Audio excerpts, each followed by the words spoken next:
Keep on the sunny side, always on the sunny side. Keep on the sunny side of life. It will help us every day, it will brighten all the way. If you keep on the sunny side of life.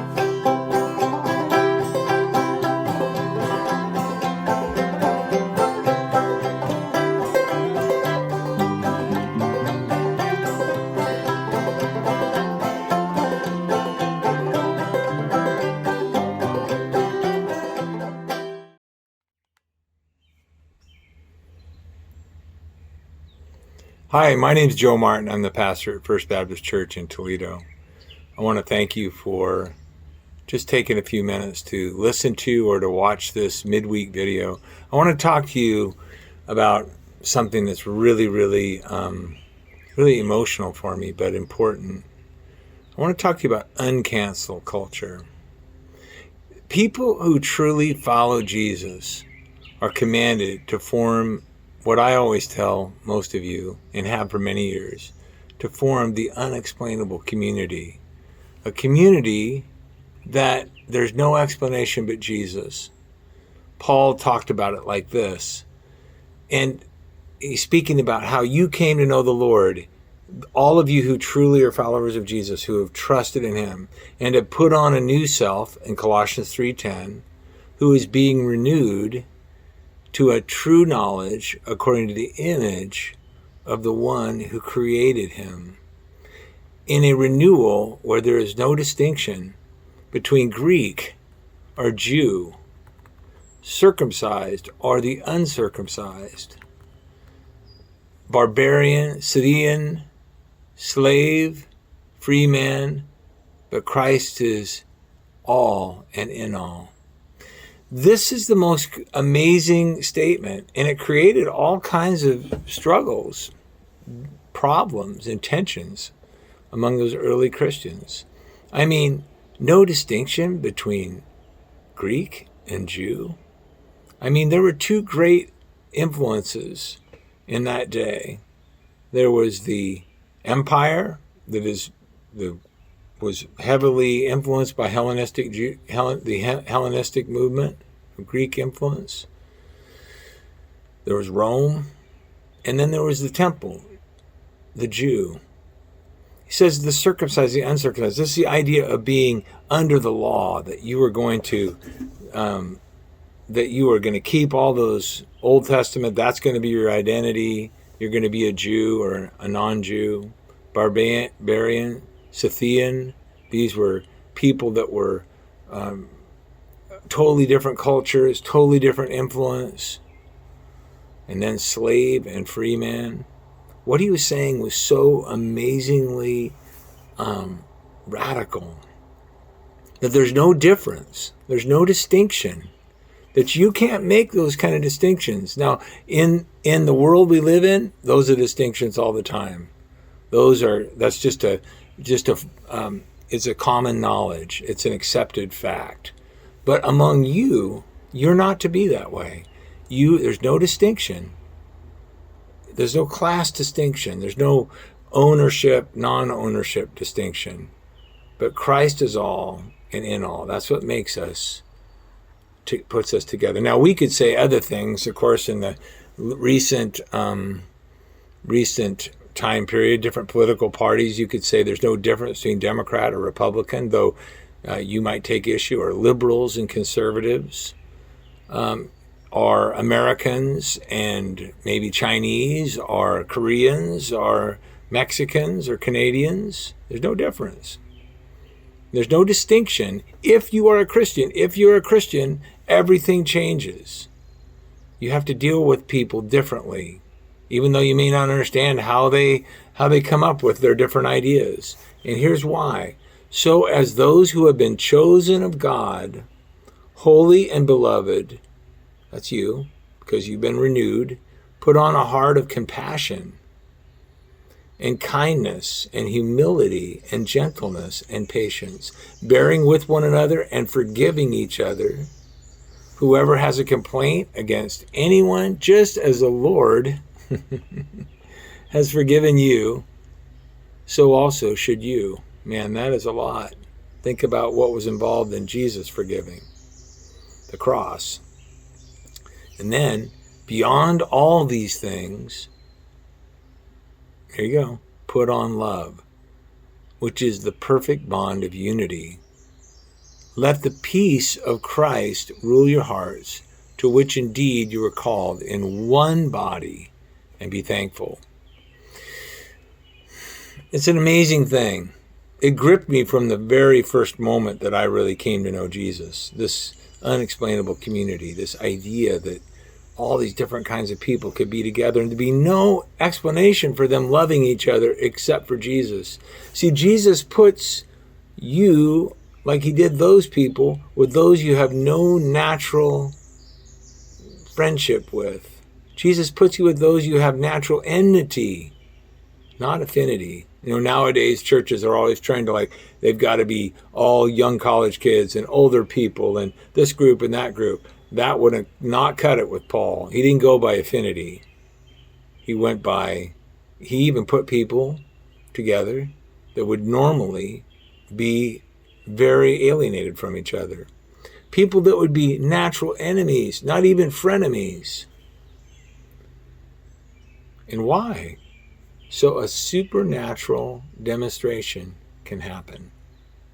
You see, what do I mean by that? Well, in the world, people name call, hate each other, don't have any friendly dealings with each other. They badger, they slander, they go after each other.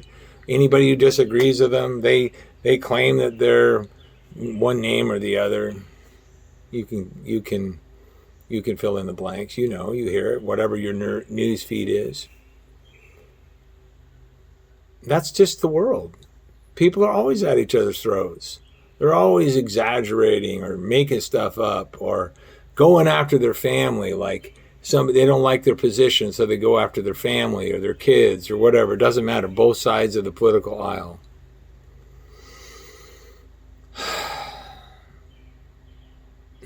We accept that as a normal practice among people who are not believers.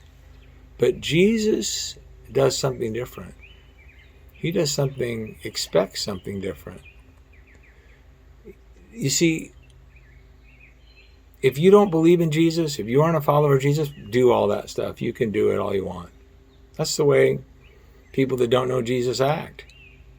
But if you really are a follower of Jesus, you cannot have any part with that kind of behavior.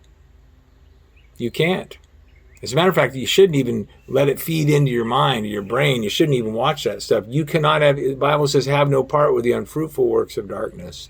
As a matter of fact, it says, not only don't have any part with it, but reprove it. And Jesus makes the point. He taught. Paul's just saying exactly what Jesus said.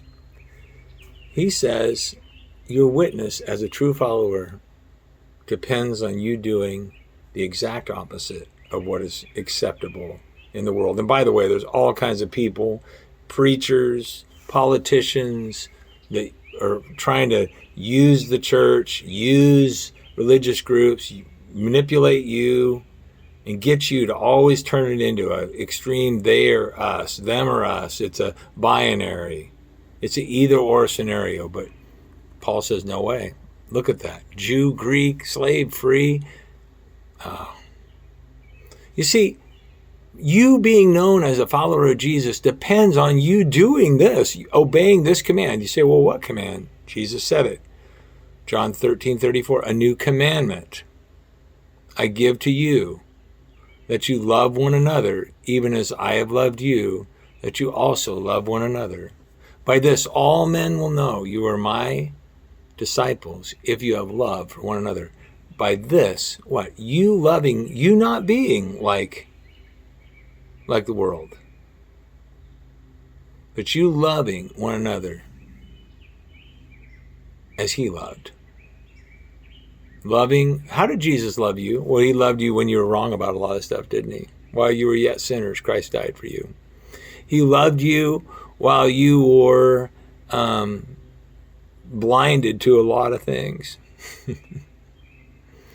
Right? He loved you sacrificially. I mean, how much did he love you? It wasn't just irritation or a disagreement over dinner or somebody's political view. It was a cross. He loved you enough to not just be uncomfortable, but to be crucified. He loved you humbly, and he calls you, as Paul said, with all humility. If you don't do this, love one another as he has loved us, that's the model, that's the command, then you're not following him. I don't know what you can call yourself a Christian if you want, but I guess you're a Christian that doesn't follow Jesus. Jesus, in a sense, if you were to use modern terminology, in a word, said you and I, as his church at TFBC, we are to be cancel-proof culture. Not cancel culture, cancel-proof culture. You know, see, what is the gospel? I said this a few weeks ago. It's the message that we tell everybody around us. God loves you. God forgives you. God really wants you. He wants you to come to him. And you are to do that for everybody, not even believers, but especially for each other. Especially the household of faith. No matter what. No matter whether you disagree about this or whether you think somebody did something right or they made a good decision. So that brings me to today. Look at it. After 6 years of vicious political fighting, and now we're heading into another political season that's just heating up to try and alienate people, put people against each other, to get the one hat against the other hat, whoever thinks they're the black hat or the white hat, and everybody's going to be at it again, trying to pull, I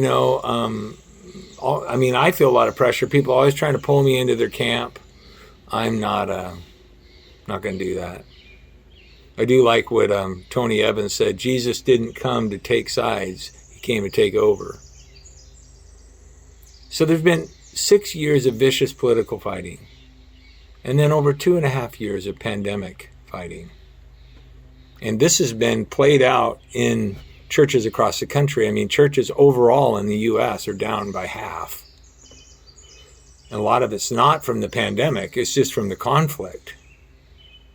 And this is a kind of we see this going on in the bigger culture. This canceling on the left and on the right has reached a full fever pitch. Some people are getting canceled for stuff that they said years ago in a dumb moment. Other people are canceling people without saying much. They just didn't like what they said, and boom, they're done with them.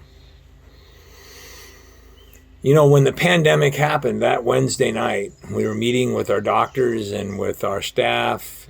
I was kind of stunned.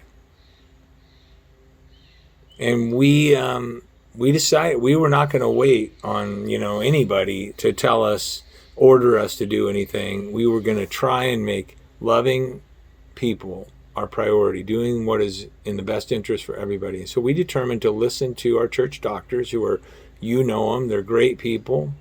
Love God, totally committed to the Lord, no agenda, and to do our best as I could know how, and the other leaders, to protect, to love and protect you and our neighbors. And even for people who didn't think this was as big a deal as it turned out to be, with so many people having died, there was a lot of people that we were trying to reach that did think it was a big deal. And so we had to think about them.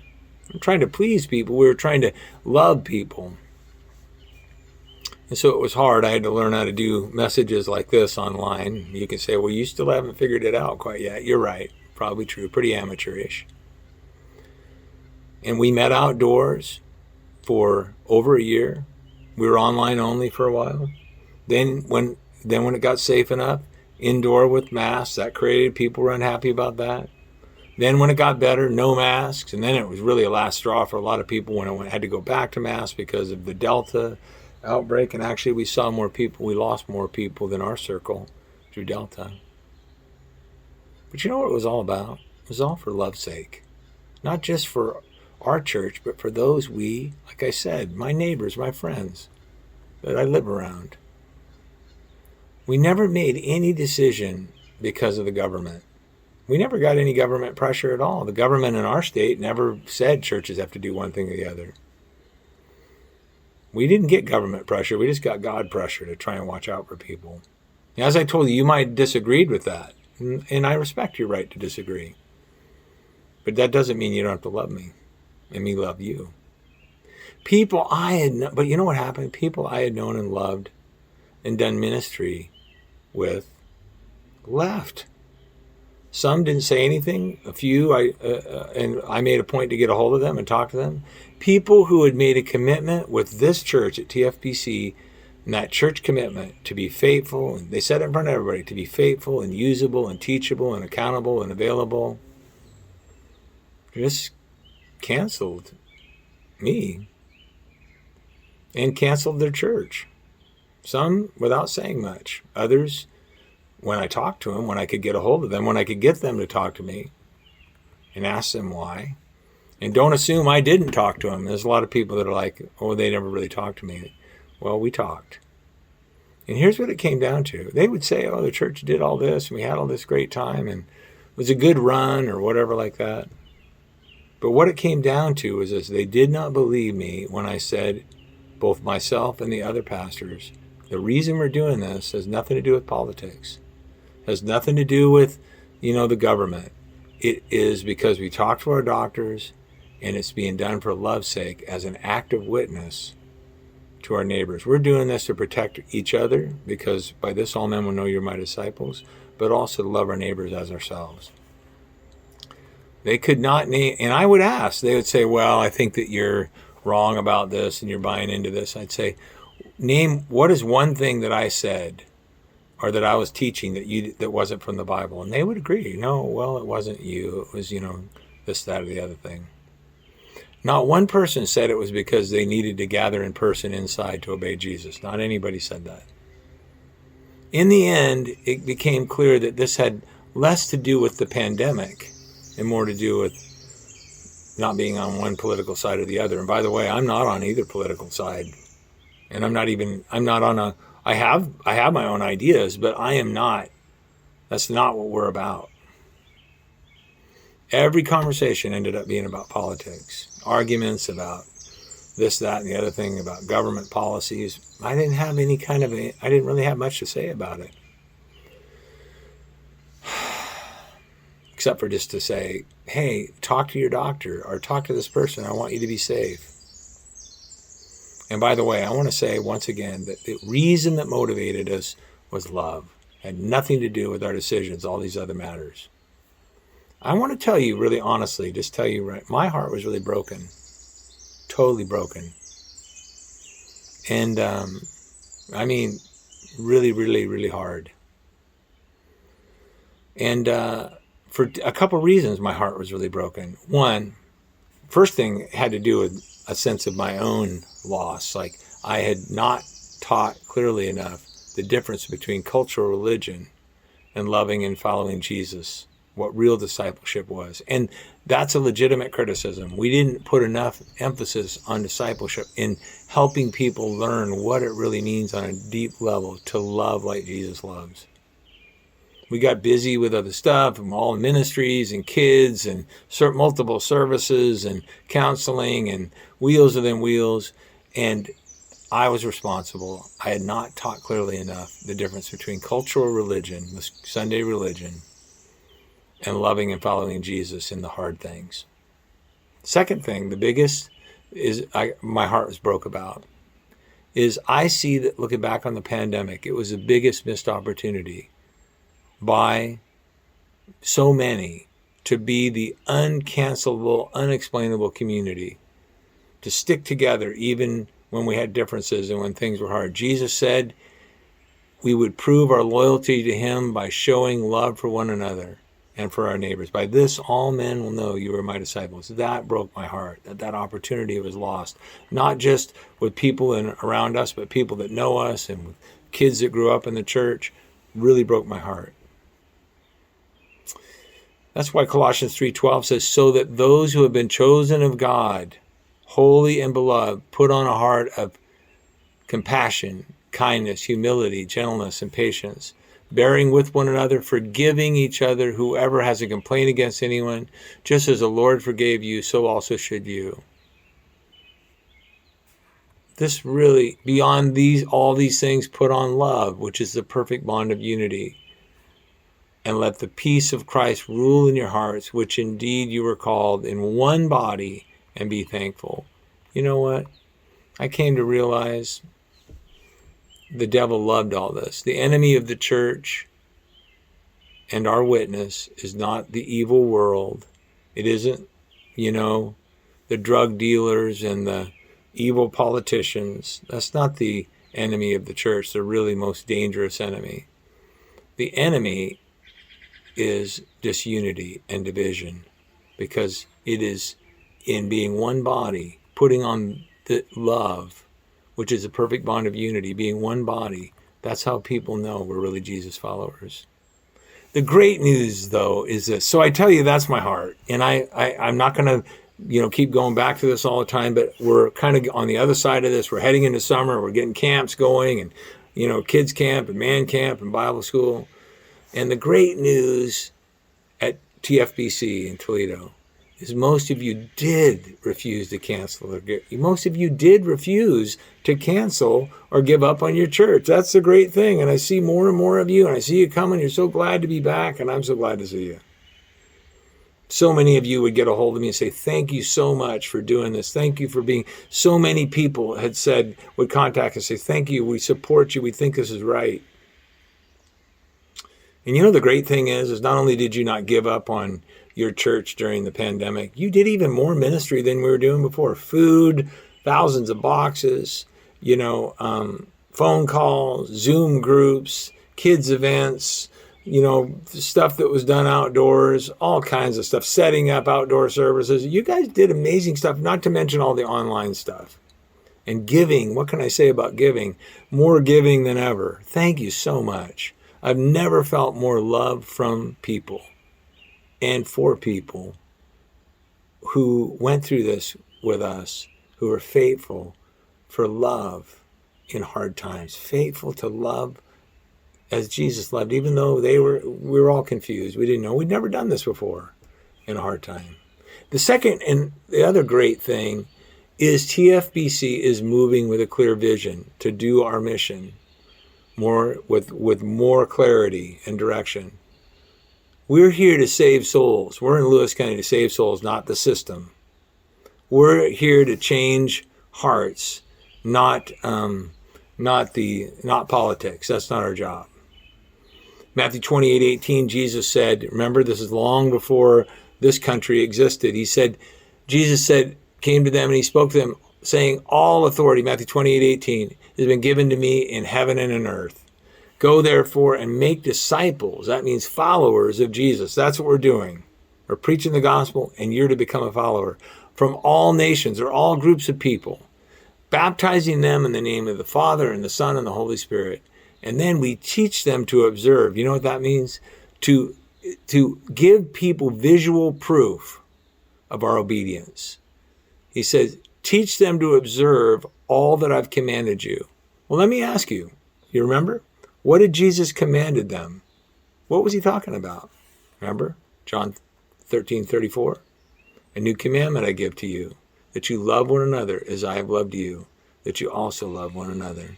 By this all men, right in with the Great Commission, will know that you are my disciples if you have love for one another. This is where you learn to live with one question every day. What does love require of me? Oh, my church is irritating. My pastor irritates me. My family irritates me. My cousin so-and-so, their views about this and their opinions about that. Instead of just reacting and posting or whatever, what does love require of me? That's what that's the question the follower of Jesus asks. And when you do that, when we do that, and we're learning how to do that new focus on discipleship, he makes a promise. Here it is. And lo, I'm with you always, even to the end of the age. You see, you can keep doing religion and church and do all this and have all kinds of stuff and fill up workbooks. But you know what? You might have a lot of people with you, but God's not going to be in that. He is with us when we do his commission. His commission was to go into all the world and make followers of Jesus, baptize them, and then teach them in a way that they can observe us keeping his commandments. You can go out of Matthew, said, love your neighbor as yourself. Love one another as I've loved you.